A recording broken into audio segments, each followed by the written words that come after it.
All right, since we don't have a chair yet, I will go ahead and call this meeting to order and ask the committee to introduce themselves. Councilwoman? Thank you. I'm Councilwoman Sylvia Ortiz, and I represent District 3. My name's Neil Dobler. I represent District 7. We also have on this committee Councilman Brett Kell. District 5 is not with us yet. No, he's up there. Oh, is he up there? Are you online, Councilman? Yes. Oh, he is. Yes, I am. All right. You want to introduce yourself? Councilman Brett Kell, 5th District. Thank you. All right. The first order of business is to elect a chair for 2024. I'd like to nominate Neil Dobler.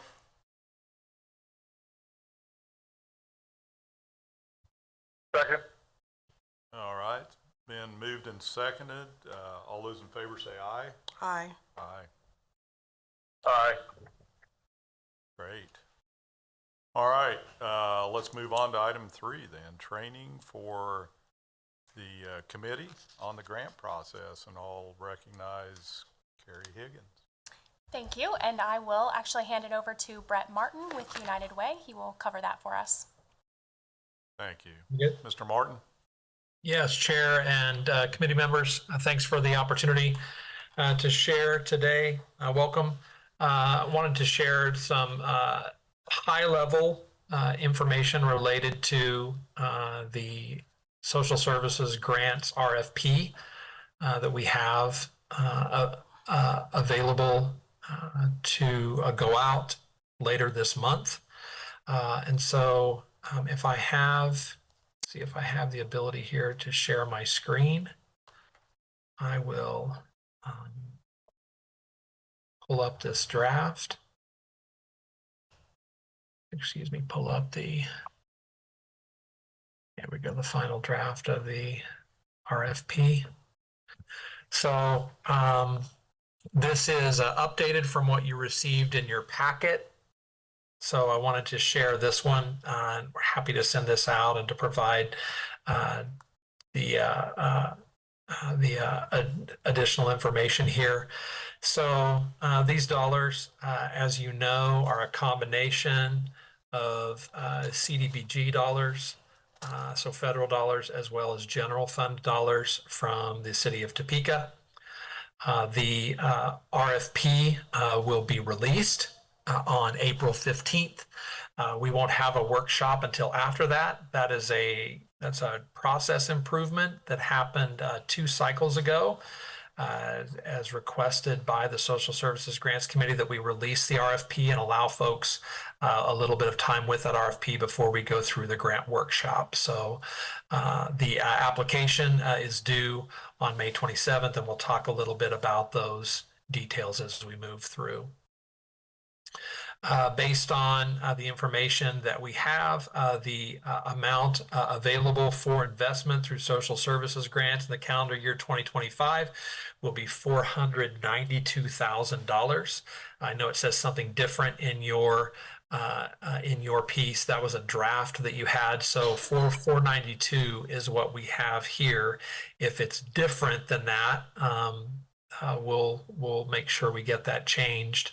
But based on the conversations that we've had and based on the dollars that we were investing last year, it was 492.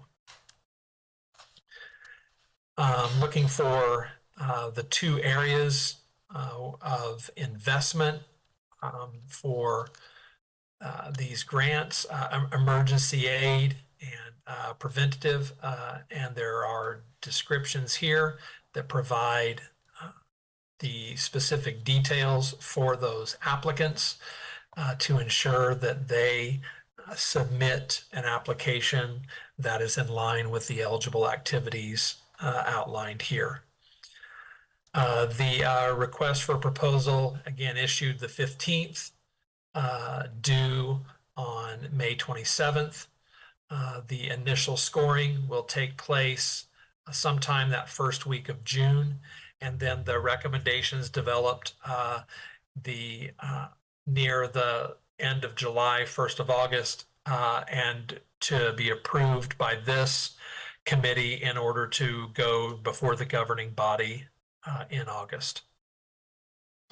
As we mentioned, two funding sources, of course, the CDBG, the Community Development Block Grant, and the city general funds. I won't go through all of these details here. Just note that the proposals will be submitted through EC Impact, which is our online grant management portal, the one used by United Way of Kaw Valley, but also the one that has been used by the city of Topeka for a number of years. A technical assistance application workshop will be held on April 29th at 10 a.m. And folks can RSVP with our staff, and then they will receive the Zoom link. That meeting is recorded and then is archived under a resources tab in EC Impact. So those who are unable to attend will be able to refer to it and gather any information that they need.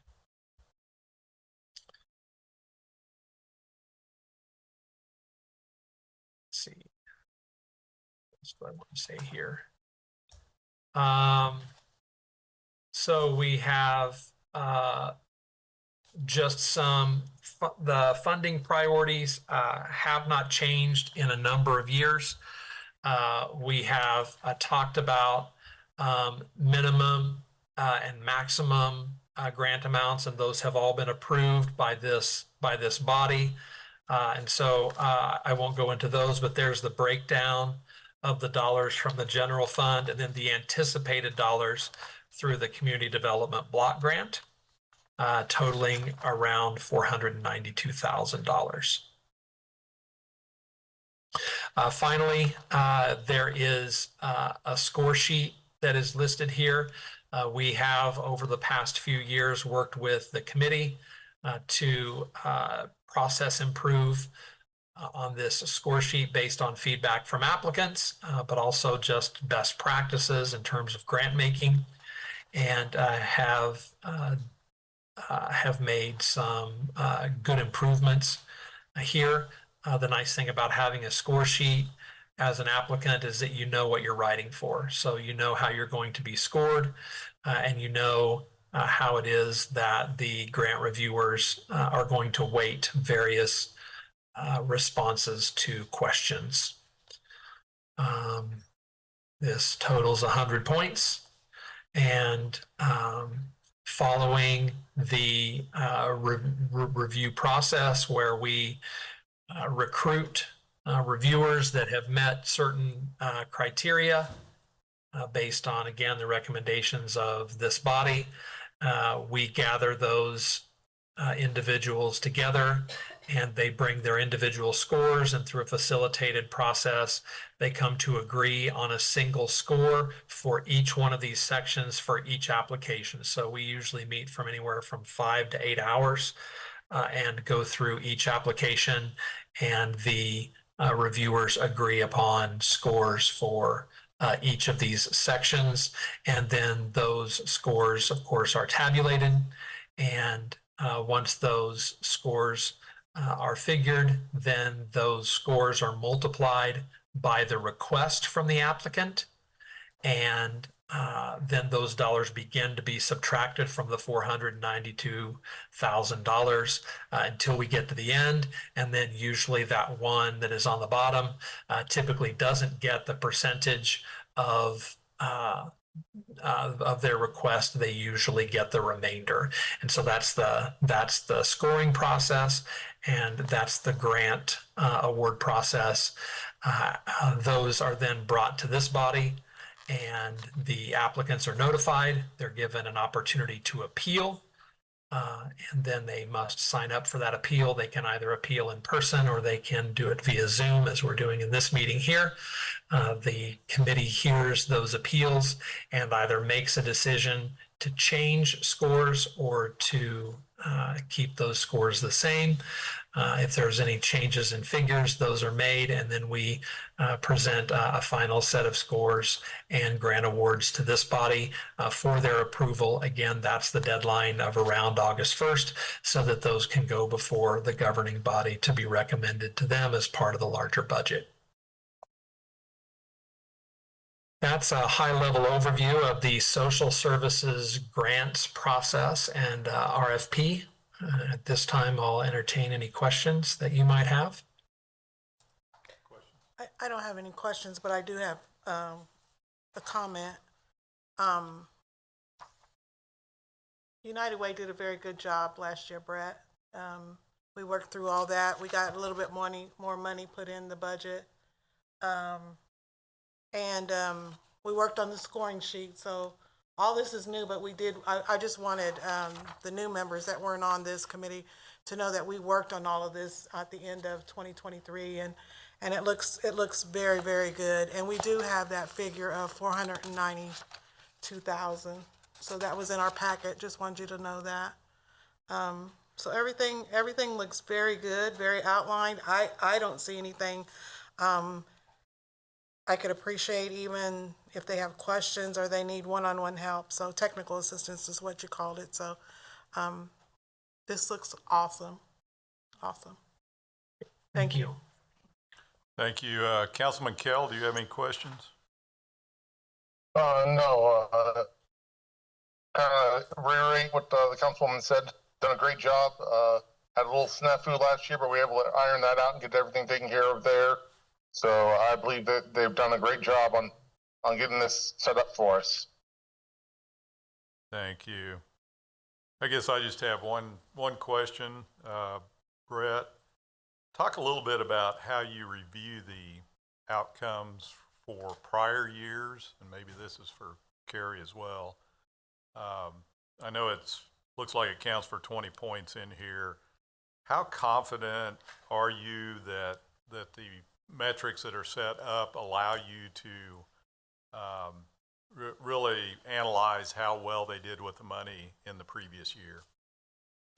Yeah, Chair, thank you for that question. So the score for previous year outcomes is based upon the reports that are submitted by those grantees in EC Impact from that prior year. And so we rely upon them to be able to provide us with that information. That said, we do not have standardized outcomes across the board. That is a conversation that we have had internally as staff. It is some conversation we've had at this level. However, because the RFP is so broad, it makes it difficult to standardize those outcomes, because you have programs providing services across sort of a wide breadth of social service activities. And so as a result, it would be difficult, not impossible, but quite difficult to come across or to come up with, a group of standardized indicators. I say all of that because the applicants are able to choose their own outcomes. And so they submit those outcomes, and those are the outcomes that then they are required to report on. And then those are the ones that are used to determine their success as part of that 20% in the application. We, over the years, have worked with partners to ensure that they develop good, strong outcomes for their programs. We work with them on data integrity, on data collection systems to ensure that they're capturing that data in an effective way, so that they're able to enter it in their within their reporting requirements. So we're fairly confident that we have provided the applicants with what they need to be successful here. Obviously, it's incumbent upon the on the programs themselves to self-report those outcomes. And again, they choose those outcomes themselves. Okay, thank you for that. That all makes sense. Carrie, any comments? As far as I know, I wasn't on this committee last year, but it seems like the partnership has been very beneficial, and having kind of been through years past some of the trials and tribulations of trying to figure out where all that money goes, this seems like a great process. But any comments you'd like to make? Yes, absolutely. We have a great partnership with United Way. I think that we've been doing it now for a few years, and things run very smoothly, and they just do a great job. We're thankful to have them. Thanks. Well, I think the only other thing we need to do is figure out when to meet next. And yeah. Oh, do we need to do that? Review time? Oh, I'll set future meetings. Yeah. It looks like the week of June 24th. Is that the next time we need to get together, Carrie? Looks like Brett, I'll let you. Looks like, Brett, your process will be done by June 21st. Is that correct? Yes. So we plan to have, yes. So we based on the timeline that you see there, by June 21, those scores will be provided to the committee. And so we selected the week of the 24th to be able to meet for approval and recommendations. Then obviously there will be an appeal process that opens up after that. But we have the week of July 8th with that appeal process closing, so that we have opportunity between then and August 1st to hear those appeals and make any final changes we need to, and have this body approve them before they're ready to go to council. So yeah, the week of the 24th would probably be the next time we would meet. Okay, so if I'm understanding this correctly, we need a meeting the week of the 24th, thereabouts, and then at some point after July 8th, we'll need to meet again and finalize anything that's changed between July 8th and August 1st. Guess I would just ask, is Liz here? There she is. Reach out to the committee and find a date that works the week of the 24th, and then another one probably mid-July. And then that pretty much will be it for this committee, I think, right? Great. I like that. All right, anything else? Carrie, anything else No. that we need to entertain? Councilwoman? Councilman Kell, anything else for the good of the cause? No, sir. All right. Well, I believe we are adjourned then. Thank you. Thanks, Brett. Yeah, thank you very much. Carrie, thanks. Yeah, absolutely.